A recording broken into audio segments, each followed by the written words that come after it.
이쪽들 뿐만 아니라 결국 부동산 관련이 되어 있기 때문에 건설 경기 쪽에도 피해를 주게 되고, 건설에 이제 포함이 되어 있는 뭐 시멘트 쪽들이든 철강 쪽들이든 이런 업체들이 덩달아 이제 좀 피해를 본다.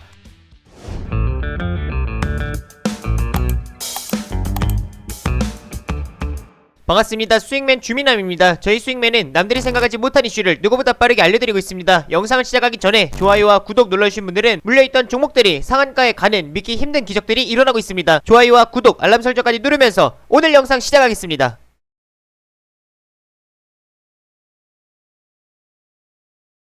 오늘 시장도 정말 고생 많으셨습니다. 이번 주도 좀 징검다리 연휴로 인해가지고 투심이 개선되지 못하는 상황인데, 오늘 영상을 통해서는 전반적인 시장 브리핑과 그 다음에 헝다 쇼크로 인해서 충격을 받는 이제 경기 민감주들에 대해서 좀 말씀을 드리도록 하겠습니다. 먼저 수익맨 유튜브 채널 아직 구독하지 않으신 분들은 또 구독 한 번씩 눌러주시면서 제가 영상을 꾸준히 업로드해드리고 있습니다. 지금 수익맨 유튜브 채널 아래 보시게 되면 주민남이 주식에 미치는 방법, 여기다 영상을 꾸준히 찍어서 올려드리고 있는데, 뭐 개별주들에 대한 이제 이야기들 뿐만 아니라 뭔가 큰 업종들에 대해서, 그리고 시장의 이제 방향성들에 대해서도 꾸준히 영상들을 찍어서 올려드리고 있습니다. 충분히 참고하셔서 도움을 많이 받아가시는 분들도 계시니까 아직 구독하지 않으신 분들은 또 구독 한 번씩 눌러주시면서 도움 많이 받아가시면 좋을 것 같습니다. 그럼 바로 오늘 본 영상을 또 시작을 해보도록 할게요. 이게 구구절절 이제 다른 말 할 필요 없이 우선 이제 시장부터 보고 가도록 하겠습니다. 지금 코스피 코스닥 이제 마찬가지로 오늘 같은 경우는 좀 음봉이 나타났습니다. 지금 하락 마감을 보였고, 코스닥 같은 경우도 하락하는 모습이 나타났죠. 지금 장중에 이제 흐름만 본다라고 하면 분봉으로 봤을 때에는 굉장히 지지부진했습니다. 추가적으로 초반에는 좀 이제 상승하는 흐름이 나타나나 싶더니 10시 반 이후부터는 이제 오히려 매도로 좀 전환이 되면서 이제 시장이 굉장히 좀 주춤주춤하는, 그래서 아래권에서 단기 박스권 자리를 만들면서 지금 횡보하는 모습이 나타났습니다. 그러다 보니까 이게 일봉상으로 봤을 때에는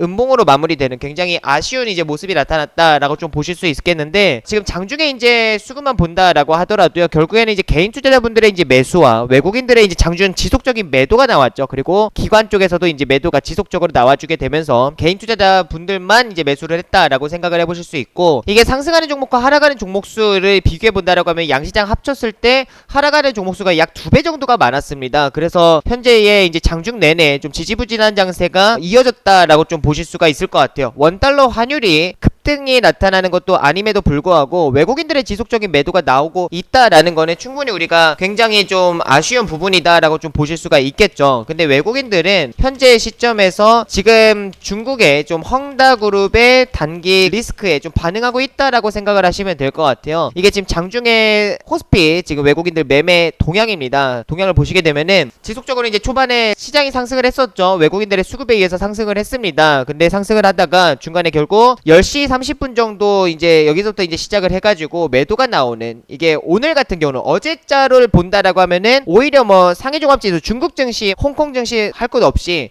상승 출발을 보였었어요. 결국에는 헝다그룹의 이제 리스크가 어느 정도 해소가 되는 부분이 시장에 노출이 됐고, 그로 인해서 헝다그룹이 이제 급등하면서 이제 시작을 하는 모습들이 나오다 보니까 중국 증시 같은 경우도 전반적으로 상승, 그러다 보니까 이제 글로벌 증시 전반적으로 영향을 주게 되면서 외국인들의 매수를 오히려 어제 같은 경우는 10시 30분 이후로 매수가 이제 붙어주게 되면서 쭉 올라가는, 그래서 현물 선물 이제 쌍끌이 매수가 붙어주는 모습이 나타났는데, 오늘 같은 경우는 이제 10시 30분부터 이제 시작을 해가지고 오히려 중국 증시가 개장을 했는데, 홍콩 증시에 이제 상장이 되어 있는 헝다가 6% 정도의 이제 하락 출발을 하다 보니까 거기서부터 이제 시작을 해가지고 외국인들의 매도가 이어졌습니다. 그래서 10시 30분부터 헝다그룹에 좀 영향을 받게 되면서 추가적인 이제 조정이 나와줬고요. 이게 뭐 현물뿐만 아니라 선물도 마찬가지였습니다. 선물도 보시게 되면은 10시 30분부터 이제 시작을 해가지고 추가적으로 좀 조정이 나와주면서 이게 추가적으로 하락폭을 더 키워가는 모습들, 그래서 매도 압박을 주다 보니까 시장이 크게 뭐 상승을 하거나 개선이 되거나 그런 모습들이 나오는 것이 아니라 지속적으로 장중 내내 지지부진한 장세가 이어졌다. 이게 참 많이 아쉬웠다라고 생각을 할 수가 있을 것 같습니다. 근데 이 부분 같은 경우는 그렇게 크게 이어지지는 않을 것 같아요. 뭔가 큰 악재로 인해서 뭔가 시장의 방향성을 바꿀 만한 이제 큰 악재는 아니다라고 판단이 됩니다. 그래서 너무 그렇게 막 걱정할 필요는 없겠다라는 생각이 들고, 현재의 시장에 이제 본다라고 하면은 긍정적인 부분도 이미 나와 있고 노출이 되어 있고요. 그리고 부정적인 내용들도 이미 많이 노출이 되어 있습니다. 우선은 시장에서 부정적으로 가장 크게 이제 우려하는 부분을 본다라고 하면 결국에는 이제 파산 위기겠죠. 결국에는 헝다그룹이 이제 디폴트, 그러니까 채무 불이행으로 인해서 이제 파산 가능성이 있다. 근데 지금 현재 어제자에 좀 긍정적으로 작용을 했었던 거는 운명의 날을 맞은 이제 헝다가 일부 채권 이자를 이제 지급하겠다라고 이제 밝히게 되면서 우려감이 이제 많이 해소가 됐습니다. 근데 이제 오늘자를 본다라고 하면은 결국에는 23일에 달러 채권 이자를 지불을 못했다. 뭐 일부 이제 기사를 보게 된다라고 하면은 은행과의 뭔가 접촉이 있었는데 그냥 모양새만 그렇게 만들고 실제 이자를 지급하지 않는 뭐 그런 모습들까지도 나타나는, 그래서 뭔가 눈 가리고 아웅하는 그런 것들이 아니냐라는 내용들로 인해서 오히려 오늘 같은 경우는 주가가 많이 하락을 하고 이제 시작을 했었고, 6%대 이제 하락이 나타났다가 속보로 나왔던 거는 지금 헝다 주가가 13% 추가적으로 하락폭을 키워가는 모습이 나타났다라고 좀 보실 수 있을 것 같아요. 그러다 보니까 지금 이제 중국 증시 같은 경우도 상해종합지수 같은 경우도 지금 장중 내내 지지부진하다가 추가적으로 5장으로 들어서게 되면서 하락폭을 키워가는 모습들이 나오는, 그래서 어제자에 좀 이제 보합이 유지가 되고 오늘자는 이제 오히려 하락폭을 키우는, 그리고 홍콩지수 같은 경우도 추가적인 하락폭을 키우는 모습들이 나왔고요. 그 다음에 항생지수 같은 경우도 추가적으로 하락폭을 키우는 모습들이 나와줬습니다. 그래서 이러한 이제 수급적인 부분으로 인해 가지고 우리 국내 증시에도 영향을 미쳤고 외국인들의 매도가 좀 이어지는 굉장히 안타까운 상황이 발생을 했다라고 좀 보실 수 있을 것 같아요. 근데 긍정적인 내용을 이제 본다라고 하면은 결국에는 이러한 부분들이, 그러니까 헝다그룹뿐만 아니라 솔직히 중국의 이제 기업들을 전체적으로 좀 본다라고 하면은 부채로 생명을 연장해 나아가는 그런 기업들이 굉장히 많습니다. 물론 중국뿐만 아니라 뭐 우리 국내 이제 기업들도 그런 기업들도 굉장히 많이 있겠죠. 근데 중국은 이제 좀 특히 더 심하다라고 좀 보실 수 있을 것 같은데, 이게 현재의 결국에는 중국 정부에서 이제 규제를 때리게 되면서 이게 실제 수면 위로 올라오는 이제 모습들이 나와주는, 근데 지금 이게 결국에는 중국 정부에서 충분히 좀 컨트롤할 수 있을 만한 그 범위 내에 있다라고 좀 판단이 됩니다. 지금 헝다 이제 부동산 부채만 본다라고 하면은 3천억 달러 정도가 됩니다. 근데 이 헝다 부동산 부채가 지금 3천억 달러, 이게 뭔가 체감이 안 될 수도 있는데 우리나라 돈으로 이제 본다라고 하면 357조 원 정도 돼요. 우리나라 돈으로 보면 357조 원 정도 되는데, 이게 제가 이제 찾아보니까 핀란드 이제 GDP가 한 355조 원인데 이거와 맞먹는, 그러니까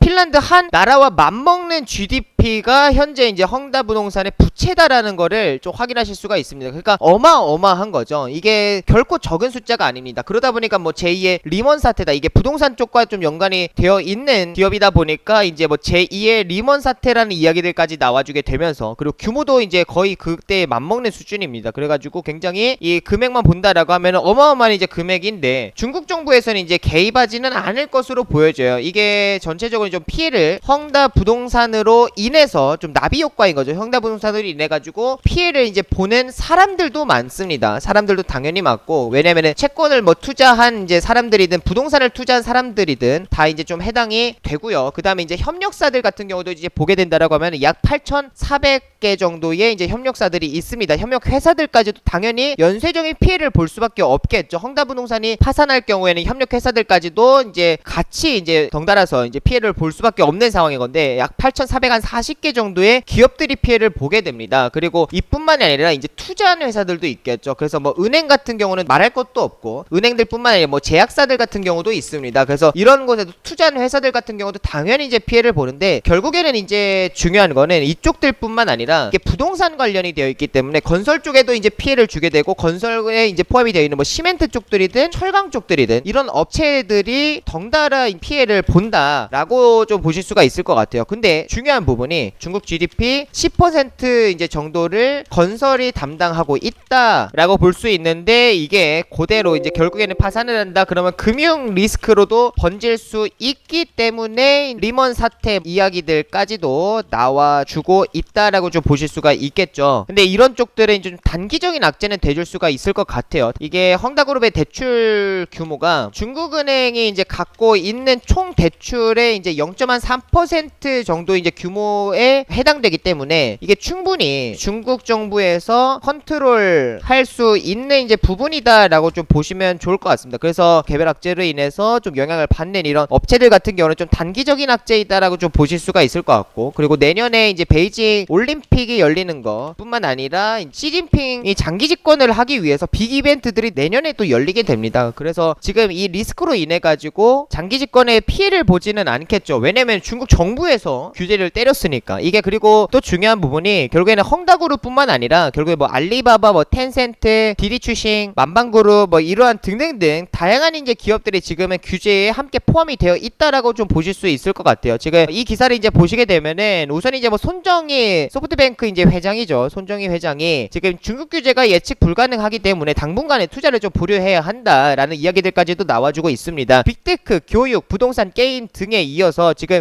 11일 중국 국무원은 더 넓은 범위의 기업 규제를 시사하는 5개년 계획을 내놓기도 했다. 소위 공상단 이제 리스크로 인해 가지고 이게 불똥이 어디로 튈지 모르기 때문에 현재의 이제 뭐 서학개미들뿐만 아니라 중국 기업에 투자한 사람들 같은 경우는 굉장히 좀 깊은 고민에 빠지고 있다라는 이 내용들이 나와주고 있습니다. 그래서 규제를 받는 이제 기업들을 본다라고 하면 당국의 요구에 따르지 않은 대가로 인해서 이런 규제들이 발생을 했고 그로 인해서 지금 뭐 피해를 보는 기업들이 뭐 헝다뿐만 아니라 다양한 기업들이 있다라고 좀 보실 수 있을 것 같아요. 근데 애초에 이게 컨트롤 범위 내에 있지 않다라고 하면 중국에서 규제하지 않았겠죠. 시진핑이 손해보고 피해보면서까지 이런 규제를 진행하지는 않았다라는 저는 판단이 듭니다. 그래서 이런 부분들을 봤을 때 오히려 쉬쉬할 가능성도 저는 있다라고 판단을 합니다. 그래서 지금 현재의 악재가 노출이 됐고 그 악재로 인해서 시장이 피해를 받고 있고 그 피해를 받음으로써 우리 주식 같은 경우도 좀 그와 관련해가지고 좀 이제 조정이 나오는 종목들도 있고 그렇지 않은 뭐 종목들도 있겠지만 결국에 이런 것들이 단기적인 악재다라고 좀 저는 판단이 되고 있고 대표적으로 좀 이제 피해를 보는 종목이 결국엔 좀 철강주 쪽을 좀 보실 수가 있을 것 같아요. 지금 중국 정부에서 철강 업체들을 상대로 감산 조치를 진행을 하게 되면서 철강석 가격이 좀 추가적인 조정이 나타났었고 지금 현재 이제 시점을 본다라고 하면 추가적으로 좀 하락폭을 키워가면서 지금 $100 근처까지 좀 하락이 나타났습니다. 근데 이 100포인트까지 하락이 나오는 데 있어서 추가적인 이 하락폭은 헝다그룹에 좀 영향을 받았다라고 좀 보실 수가 있을 것 같아요. 그래서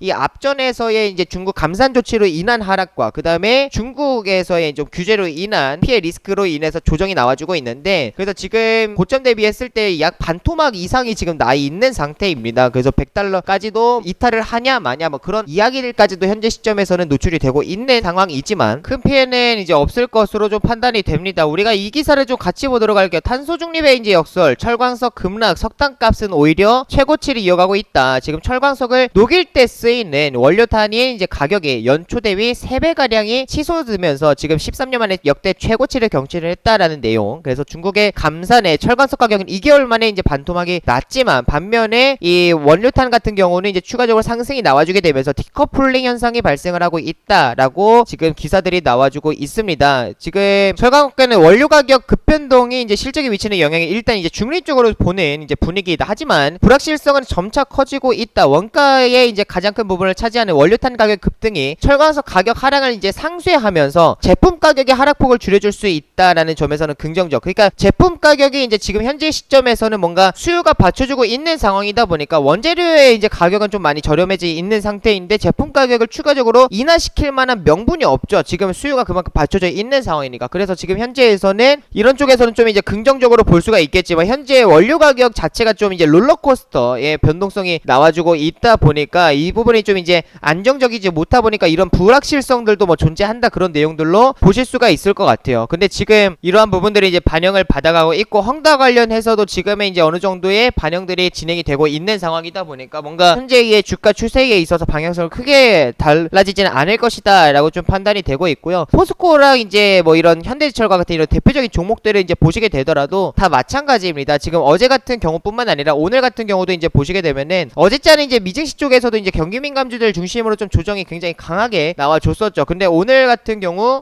그제죠, 그제. 그 다음에 오늘 같은 경우에서는 이제 포스코랑 같은 경우도 지금 미증시 쪽에서 이제 본다라고 하더라도 경기민감주들 중심으로 좀 상승폭이 굉장히 이제 강하게 나와주면서 초반에 좀 이제 그 분위기를 따라갔는데 결국엔 10시 30분 중국 증시가 이제 개장을 하게 되면서 추가적으로 좀 이제 하락폭이 나타나는 외국인들의 좀 이제 매도로 인해서 추가적으로 좀 하락폭을 키웠다라고 좀 보실 수가 있을 것 같습니다. 그러니까 지금 시점에서는 이 헝다 부동산 관련해가지고 이 단기 악재의 영향을 받고 있고 이런 뭐 철강주들 뿐만 아니라 시멘트 관련된 뭐 건설 관련된 종목들 뿐만 아니라 지금 증시 전반적으로 지금의 이제 헝다 그룹 관련해가지고 영향이 미쳐지고 있는 상황이지만 이런 부분들은 충분히 개선이 될 수가 있는 부분이다라고 판단이 되고 제가 앞전에서도 말씀해드렸지만 충분히 이제 중국 정부에서 이제 컨트롤 할 수 있는 그 범위 내에 있다라는 판단이 들기 때문에 단기 악재 너무 쫄지는 말자. 물론 악재는 맞다 된다라고 좀 말씀드릴 수가 있을 것 같아요. 그래서 현재의 이제 종목들을 본다 하더라도 뭐 강한 종목들은 계속 강하게 가죠. 뭐 휴스틸 같은 경우도 강하게 계속 치고 올라가는 모습들, 그리고 고래제강 같은 경우도 이제 계속 치고 올라가는 그런 모습들. 그러니까 강한 종목들이 지속적으로 이제 강하고, 그렇지 않은 종목들은 좀 수혜를 받고 있는 상황인데, 다음 주 정도 이제부터 이제 시작을 하면은 이런 수급에 대한 이제 부분들이 좀 개선이 될 수가 있을 것 같아요. 근데 수급이 개선된다라고 해서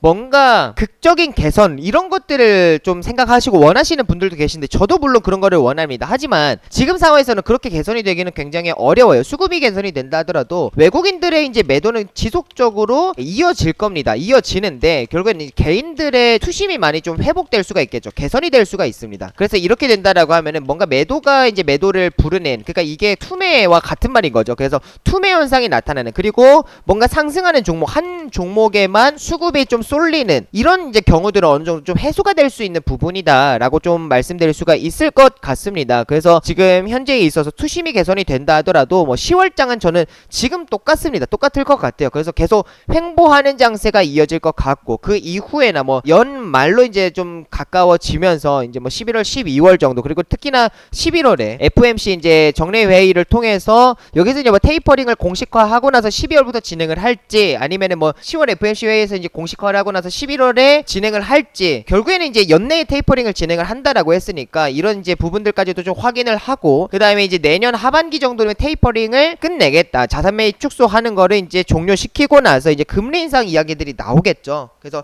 테이퍼링 거의 뭐 끝자락에 됐을 때에 뭐 금리 인상을 할 수도 있는 거고, 이르면 빠르면은, 근데 내후년으로 이제 넘어갈 수도 있는 거고요. 그래서 지금 현재 2023년에 이제 금리 인상을 하냐 뭐 마냐 뭐 이런 이야기들이 지금 나와주고 있는 시점이니까, 결국 이제 중요한 거는 이제 금리 인상이 이제 시장에 좀 영향을 미칠 수가 있는데, 지금 이렇게 지속적으로 노출이 되고 있으면은 영향도 미미할 것이다라는 판단이 됩니다. 그래서 현재의 뭐 장세 분위기가 바뀌기는 어렵지만 그래도 투심은 일부 개선이 될 수 있다라는 거, 그리고 이렇게 한 종목들에만 쏠리는, 그리고 뭔가 이 한 업종에서도 한쪽으로만 쏠리는 그런 것들이 조금은 바뀔 수가 있다라는 거를 좀 다음 주부터는 기대를 하면서 가자라는 말씀을 드리겠습니다. 오늘도 정말 고생 많으셨고 다음 주 더욱더 기대하는 마음으로 달려가자라는 의미에서 마지막으로 좋아요와 구독, 알림 설정 한 번씩 눌러주시면서 마지막으로 인사드리겠습니다. 다 함께 수익!